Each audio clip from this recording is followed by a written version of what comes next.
আমাদের ব্যাটারি 12 ভোল্টের। যদি 24 ভোল্টের ব্যাটারি হয় তাহলে 24 দ্বারা ভাগ করতে হবে। এই ক্ষেত্রে আপনার কম বেশি হতে পারে, যেহেতু আমাদের 12 ভোল্টের ব্যাটারি 12 দ্বারা ভাগ করতে হবে। তাহলে আমরা 80 ভাগ করি।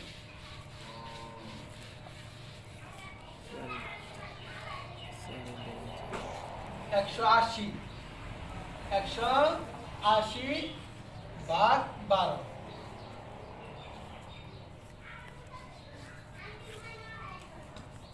180 ভাগ 12 সমান সমান আপনার 15। 180 কে 12 দ্বারা ভাগ করলে আমরা কারেন্ট পাইতেছি সমান সমান 15 অ্যাম্পিয়ার। অর্থাৎ 15 অ্যাম্পিয়ার কারেন্ট গ্রহণ করে এরকম একটি ডিসি মোটর যদি আমরা 12 ঘন্টা চালাতে চাই, আমাদের 12 ভোল্টের 15 অ্যাম্পিয়ারের ব্যাটারি লাগবে। এই যে এখানে পাওয়ার 15। অর্থাৎ আমরা এটা মুছে দিই। অর্থাৎ 12 ভোল্টের 15 অ্যাম্পিয়ারের একটা ব্যাটারি হলে আমরা 15 অ্যাম্পিয়ার গ্রহণ করে একজন ডিসি মোটর 12 ঘন্টা চালাতে পারি।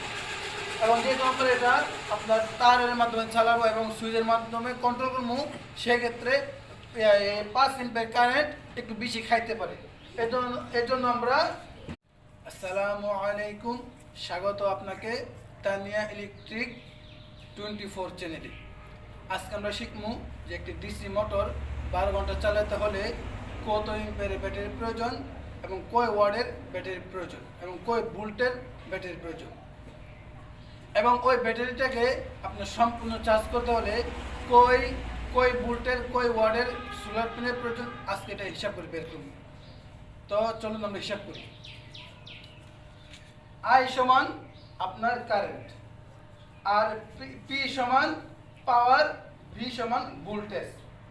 তাহলে ডিসি মোটরের ক্ষেত্রে সবচেয়ে বড় মোটর যেটা ফ্যানের ক্ষেত্রে, ডিসি ফ্যানের মোটর আপনার 15 অ্যাম্পিয়ার কারেন্ট গ্রহণ করে থাকে।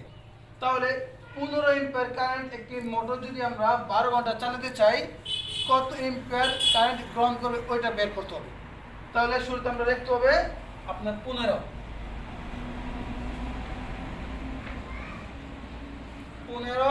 গুণ 12 ঘন্টা, যেহেতু আমরা 12 ঘন্টা চালামু, 15 গুণ 12 দিতে হবে 12। তাহলে আমরা সঙ্গে উত্তর পেলাম কত? 15 গুণ 12 হলে আপনার আমরা পাইতেছি 180 ওয়াট, অর্থাৎ 180 অ্যাম্পিয়ার কারেন্ট পাইতেছি। আমরা কারেন্ট পাইতেছি সমান সমান